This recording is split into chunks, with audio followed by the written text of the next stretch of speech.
도쿄에서 성형외과 의사로 20년을 보냈습니다. 저는 성공이라는 단어를 제 삶의 동의어로 여겼습니다. 명품 하나에 몇백만 원을 거리낌 없이 쓰고 제 클리닉은 연예인들이 줄을 서서 찾는 곳이 되었습니다. 니가타의 농부딸에서 도쿄의 엘리트 의사로. 이것이 제가 원했던 인생이었습니다. 하지만 그 모든 것이 무너지는 데는 단 한 숟가락의 밥이면 충분했습니다. 서울의 어느 식당에서 맛본 그 한 숟가락의 밥이 제 성공 뒤에 버려진 것들, 아버지의 인생, 우리 가문의 자랑이었던 논, 그리고 일본의 자존심까지 그 모든 것을 외면했던 나였습니다. 죄송합니다. 오늘도 쌀이 입고되지 않았습니다. 도쿄 시내 대형마트 앞. 아침 7시부터 줄을 서서 기다렸는데 또 헛수고였습니다. 이제 이런 광경이 도쿄에서는 일상이 되었습니다. 쌀을 구하기 위해 새벽부터 줄을 서는 노인들, 빈손으로 돌아가는 주부들. 저는 그저 지나가는 풍경처럼 이 모든 것을 바라보았습니다. 제게는 문제가 없었습니다. 도쿄 신주쿠의 제 고급 아파트 찬장에는 아직 쌀이 조금 남아있었고 설사 그마저 떨어져도 병원 근처 미슐랭 레스토랑에서 식사하면 그만이었으니까요. 하지만 그날 오후 병원에서 일이 터졌습니다. 선생님, 큰일 났습니다. 입원 환자식에 쌀이 부족해서 오늘 저녁부터 빵으로 대체해야 한다는데 환자분들이 난리가 났습니다. 그날 저녁 오랜만에 아버지에게서 전화가 왔습니다. 마유미야. 아버지, 무슨 일이세요? 건강은 괜찮으세요? 그냥 내가 보고 싶어서. 도쿄는 어때? 쌀 구하기 힘들다며? 저는 괜찮아요, 아버지. 병원에서 식사하니까요. 오늘 관공서에서 또 연락이 왔다. 남은 논마저도 국가에 헐값에 팔라고 하더라. 공장을 짓는다나 뭐라나. 내가 평생 자랑스러웠던 이 논이 이제는 짐이 됐구나. 그래도 너는 의사가 돼서 다행이야. 전화를 끊고 나서 오랫동안 생각에 잠겼습니다. 제 아버지는 니가타에서 평생 고시히카리를 재배하셨습니다. 쌀 농사가 우리 가문의 자랑이었습니다. 하지만 10년 전 정부의 쌀 감산 정책이 강화되면서 아버지는 점점 더 농사를 포기하셨습니다. TV를 켰습니다. 뉴스에서는 연일 쌀 부족 사태를 다루고 있었습니다. 일본 쌀값 92% 폭등, 사재기 현상 심화 정부, 비축미 긴급 방출. 그러나 효과 미미 니가타 농가 96% 폐업. 젊은 농부는 찾을 수 없어 일본 식량 자급률 역대 최저 28%로 하락. 경제평론가가 나와 한탄했습니다. 지난 50년간 일본 정부는 꾸준히 쌀 생산을 억제하는 정책을 펼쳤습니다. 식량 과잉 생산이라는 명목 하에 논을 폐쇄하고 농부들에게 쌀 농사를 포기하도록 유도했죠. 그 결과가 바로 오늘의 현실입니다. 심장이 무거워졌습니다. 아버지가 평생 자랑스러워했던 일본의 쌀. 그것이 이제는 없습니다. 우리 민족의 주식이자 문화의 정신적 뿌리였던 쌀이 사라지고 있었습니다. 그로부터 2달 후, 저는 의료 세미나 참석차 서울을 방문하게 되었습니다. 인천국제공항에 도착하자마자 저를 맞이한 것은 대형 전광판이었습니다. 웰컴 투 코리어, 홈 어브 프리미엄 라이스. 공항 면세점을 지나가다 눈에 들어온 것이 있었습니다. 대한민국 명품 쌀 세트, 이천쌀, 여주쌀, 철원 5대쌀.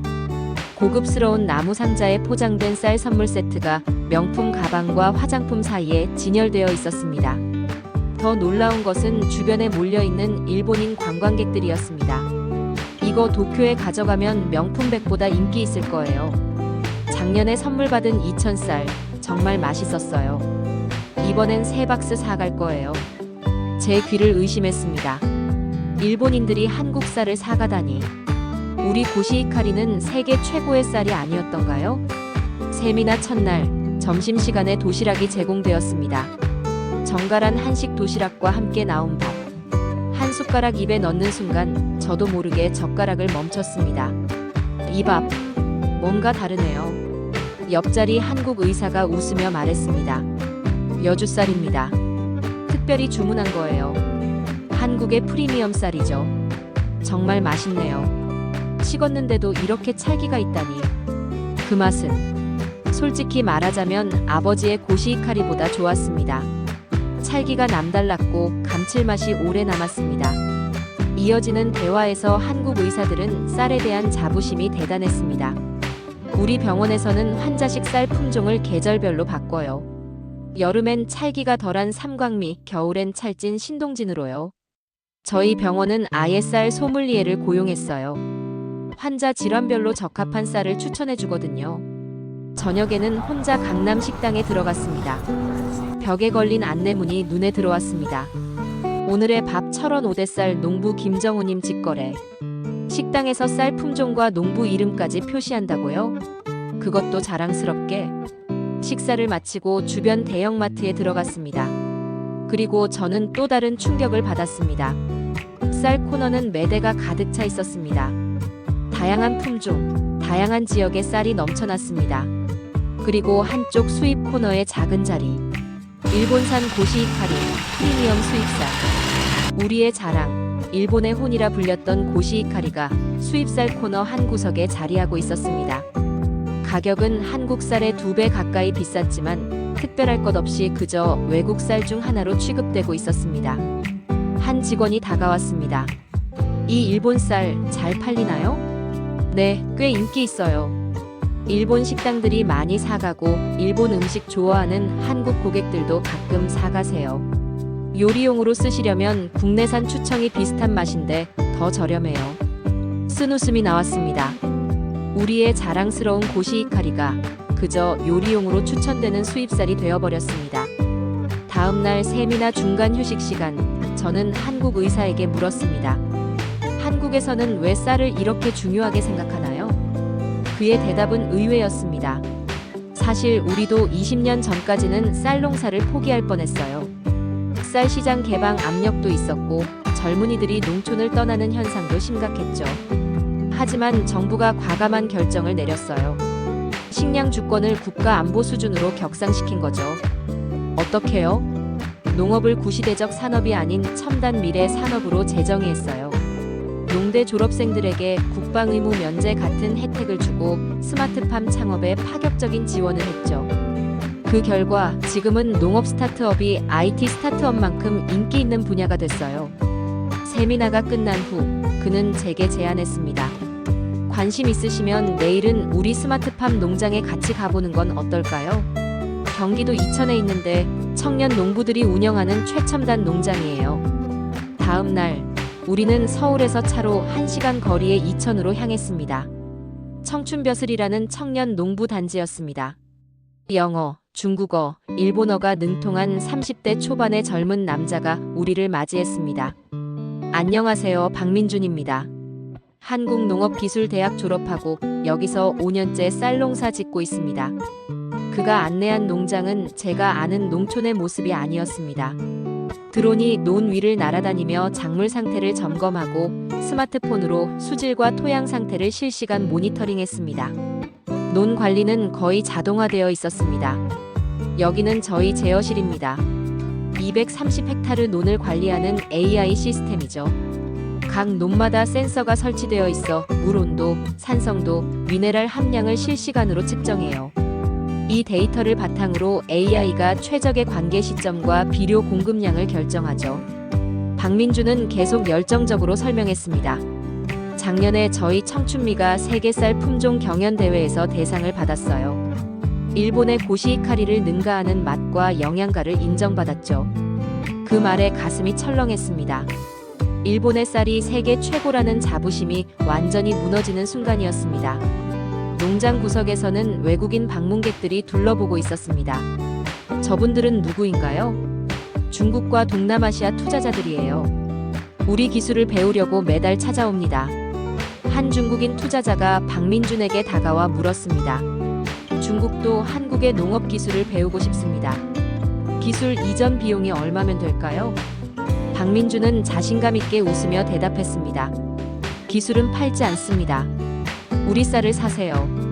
저는 용기를 내어 물었습니다. 마유미 선생님, 일본에서는 농업이 어떤가요?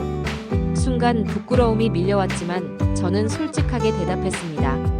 사실 우리는 농업을 포기했습니다. 정부는 쌀 생산을 계속 줄이라고 했고 농부들은 나이 들어 은퇴했습니다. 젊은 농부는 찾아볼 수 없고 지금은 쌀이 없어서 난리입니다. 박민준의 표정이 심각해졌습니다.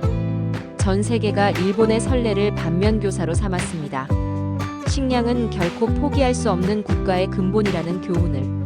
그 말이 화살처럼 제 가슴을 찔렀습니다. 돌아오는 차 안에서 저는 깊은 생각에 잠겼습니다. 제가 지금껏 자랑스러워했던 것들, 제가 성취했다고 여겼던 것들이 갑자기 공허하게 느껴졌습니다. 호텔로 돌아와 아버지에게 전화를 걸었습니다. 아버지, 저 마유미예요. 아버지, 여기서 놀라운 것들을 봤어요. 한국 사람들은 쌀을 정말 소중히 여겨요. 농부를 존경하고 쌀을 자랑스러워하고. 아버지, 우리가 잘못된 방향으로 가고 있었던 것 같아요. 아버지는 한참을 침묵하더니 무거운 목소리로 말했습니다. 그래, 나도 알고 있었단다. 하지만 어쩔 수 없었어. 정부 정책이 그랬으니까. 아버지, 저 미안해요. 농사를 무시했던 거, 고향을 떠나온 거. 전화를 끊고 나서 저는 창밖에 서울 야경을 바라보았습니다. 번화한 도시의 불빛 너머 어딘가에 한국의 농촌이 있고 그곳에서는 젊은이들이 새로운 농업혁명을 일으키고 있었습니다. 서울에서의 일정을 마치고 귀국하자마자 저는 니가타 고향집으로 향했습니다. 5년 만의 방문이었습니다. 니가타역에 도착해 택시를 탔습니다. 나카무라네 농장으로 가주세요. 나카무라? 아, 고시히카리로 유명했던 그 집인가요? 기사님의 했더니라는 과거형이 가슴을 아프게 했습니다. 집에 도착하니 80이 넘은 아버지는 초라한 모습으로 텃밭을 가꾸고 계셨습니다. 넓었던 논은 대부분 잡초만 무성했습니다. 요즘 어떻게 지내세요? 아버지는 쓴웃음을 지었습니다. 보다시피 논은 다 놀리고 이 작은 텃밭에서 채소나 기르고 있지. 쌀은 이제 그만 짓기로 했어. 아버지는 낡은 앨범을 꺼내셨습니다. 그 안에는 과거 우리 논의 모습이 담긴 사진들이 있었습니다. 이건 내가 5살 때 찍은 사진이다. 이때 우리 고시히카리가 전국 최고 품질상을 받았지. 저는 가방에서 한국에서 사온 쌀 샘플을 꺼냈습니다. 이건 신동진이라는 한국 품종이에요. 박민준이란 청년 농부가 줬어요. 한국농업진흥청에서 분석해보니 우리 고시히카리와 비슷한 재배 환경에서 자란다고 해요. 아버지는 쌀알을 손바닥에 올려놓고 유심히 살폈습니다. 모양이 좋구나. 윤기도 있고. 아버지, 우리 다시 시작해볼까요? 아버지는 놀란 표정으로 저를 바라보셨습니다. 무슨 소리냐? 넌 도쿄에서 성공한 의사인데. 제가 도쿄에서 계속 일하면서도 여기 농장을 되살릴 방법이 있을 거예요. 한국에서 본 것처럼요. 새로운 시작을 위한 첫걸음. 다음 날 저는 마을에 남아있는 농부들을 만나러 갔습니다. 대부분 70대 이상의 노인들이었습니다. 저는 용기를 내어 제 계획을 이야기했습니다. 제가 한국에서 배운 것이 있어요. 우리도 다시 농사를 시작할 수 있을 것 같아요. 처음엔 모두 비웃었습니다. 하지만 제가 한국에서 본 스마트팜 이야기, 청년 농부들의 성공 사례를 들려주자 조금씩 관심을 보이기 시작했습니다. 그날 저녁 우리는 마을 회관에 모여 작은 회의를 열었습니다. 놀랍게도 30명 가까운 주민들이 모였습니다. 저는 한국에서 놀라운 농업 혁신을 보고 왔습니다. 우리도 다시 시작할 수 있습니다. 제가 도쿄에서 니가타 고시히카리 부활 프로젝트를 시작하려고 합니다. 제 발표를 들은 후 한 청년이 손을 들었습니다. 도쿄에서 IT 회사를 다니는 사토 켄이었습니다. 저도 최근에 귀농을 생각하고 있었어요. 부모님 농지가 아직 남아있거든요. 도와드리고 싶습니다. 그렇게 우리의 작은 혁명이 시작되었습니다. 그렇게 6개월이 지났습니다. 제 인생에서 가장 바쁜 6개월이었습니다. 도쿄의 병원은 주 3일만 진료하고 나머지는 니가타와 서울을 오가며 새로운 프로젝트를 시작했습니다. 한일 농업협력센터. 처음에는 주변의 반대가 심했습니다. 병원 동료들은 제가 미쳤다고 생각했습니다. 마유미, 정신 차려. 성형외과에서 최고의 자리에 있는데 왜 농사를 짓겠다는 거야? 하지만 저는 흔들리지 않았습니다. 도쿄 사무실에 한일 농업협력센터를 설립했고 한국의 청년 농부들을 초청했습니다. 박민준과 그의 동료들이 니가타를 방문했을 때 마을 사람들의 시선은 의심과 호기심이 뒤섞여 있었습니다. 하지만 그들이 가져온 기술은 모두를 놀라게 했습니다. 드론과 센서, AI 관계 시스템을 설치했고 토양 분석을 통해 최적의 비료 배합을 찾았습니다. 우리는 5헥타르의 시범 농장으로 시작했습니다. 한국에서 가져온 종자와 기술로 첫 모내기를 했습니다. 가장 놀라운 일은 그 소문을 듣고 마을의 젊은이들이 하나둘 관심을 보이기 시작한 것이었습니다. 저도 참여하고 싶어요.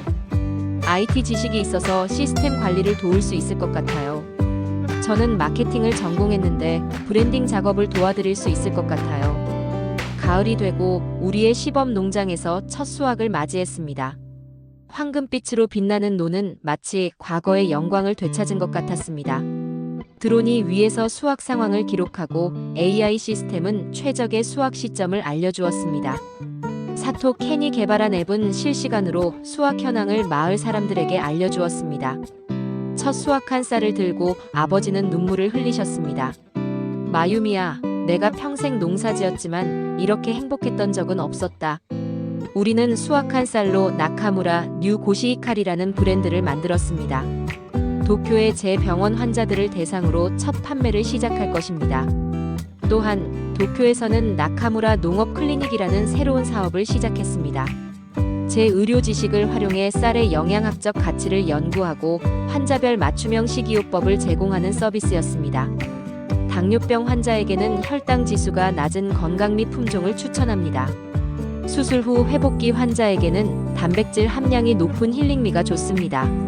의사와 농부라는 두 정체성을 결합한 이 서비스는 큰 호응을 얻었습니다. 한편 니가타에서는 청년 농부들이 늘어나기 시작했습니다. 도쿄의 IT 회사를 그만두고 고향으로 돌아온 젊은이들, 농업에 관심을 가진 대학 졸업자들이 하나둘 우리 프로젝트에 합류했습니다. 우리 마을은 조금씩 활기를 되찾았습니다. 빈집들이 다시 채워지고 학교에도 아이들이 늘어났습니다. 1년 후 우리의 성과는 국제적으로 인정받기 시작했습니다. 일본 농림수산성에서 우리 프로젝트를 농촌 재생의 모범 사례로 선정했고 국제식량기구에서도 관심을 보였습니다. 서울에서 열린 동아시아 식량 안보 포럼에 저와 아버지 그리고 박민준이 함께 연사로 초청받았습니다. 아버지는 떨리는 목소리로 자신의 50년 농사 경험을 나누었고 저는 의사와 농부 사이의 연결점에 대해 발표했습니다. 청중들의 반응은 뜨거웠습니다. 특히 일본 대표단은 우리의 사례에 큰 관심을 보였습니다. 나카무라 선생님, 이 모델을 다른 지역에도 확대할 수 있을까요? 그날 저녁 한국농림축산식품부 장관이 주최한 만찬에서 뜻밖의 제안을 받았습니다. 나카무라 선생님, 한일 농업 교류 프로그램을 공식화하는 게 어떨까요? 양국 청년 농부들이 서로의 기술을 배우고 경험을 나눌 수 있는 플랫폼을 만들면 좋겠습니다. 그렇게 우리의 작은 시도는 국가 간 협력 프로젝트로 발전했습니다. 오늘 도쿄 사무실에서 한국과 화상회의가 있었습니다. 화면 속 박민준이 말했습니다. 나카무라 선생님, 좋은 소식이 있습니다. UN 세계식량기구에서 한일 농업 협력 모델을 세계적인 성공 사례로 소개하기로 했습니다. 저는 웃으며 말했습니다. 민준 씨, 진심으로 고맙습니다. 당신이 아니었다면 우리 가족의 자존심도 일본의 쌀도 영원히 잃어버렸을 거예요. 그는 고개를 저었습니다. 아닙니다. 우리도 과거에 일본에게 많이 배웠습니다. 세대를 이어 농업을 지켜온 나카무라 선생님 같은 분들이 계셨기에 동아시아의 쌀 문화가 이어질 수 있었습니다. 현재 우리 나카무라 팜은 니가타현에서 가장 혁신적인 쌀 농장으로 변모했습니다. 50명의 청년 농부들이 100헥타르의 논을 관리하고 있습니다. 한국의 품종과 일본의 토양이 만나 새로운 가능성을 만들어내고 있습니다. 더 놀라운 것은 우리 아버지의 변화입니다. 우울하고 무기력했던 아버지는 이제 청년 농부들의 멘토가 되었습니다. 85세의 나이에도 매일 논을 돌아보며 젊은이들에게 전통 농법의 지혜를 나눠주고 있습니다. 요즘 젊은이들은 컴퓨터를 잘 다루지만 흙의 감각은 아직 부족해. 이건 경험에서 오는 거야. 아버지의 눈빛은 다시 반짝이기 시작했습니다. 창밖으로 도쿄의 야경이 빛났습니다. 이제 일본의 슈퍼마켓에는 다시 쌀이 쌓이기 시작할 것입니다. 아직 부족하지만 희망이 보입니다. 농림수산성의 정책도 서서히 바뀌고 있습니다. 식량 자급률 향상이 새로운 국가 과제가 되었고 청년들의 귀농을 지원하는 프로그램이 확대되었습니다. 제 책상 위에는 액자가 하나 있습니다. 한국 식당에서 봤던 문구를 적어둔 것입니다. 쌀 한 톨에는 농부의 땀과 민족의 혼이 담겨 있습니다. 서울에서의 그 한 숟가락 밥이 제 인생을 바꿨습니다. 제가 무심코 외면했던 것들, 아버지의 평생 노력, 우리 민족의 뿌리, 그리고 우리의 미래. 아이러니하게도 잃어버린 일본의 자존심을 한국에서 다시 찾았습니다. 이제 우리는 경쟁자가 아닌 동반자로 함께 동아시아의 식량 주권을 지켜나갈 것입니다. 쌀 한 톨의 무게는 생각보다 무겁습니다. 그것은 단순한 음식이 아니라 우리의 과거와 미래를 모두 담고 있는 생명의 씨앗이니까요. 시청해주셔서 감사합니다. 더 좋은 영상으로 찾아뵙겠습니다.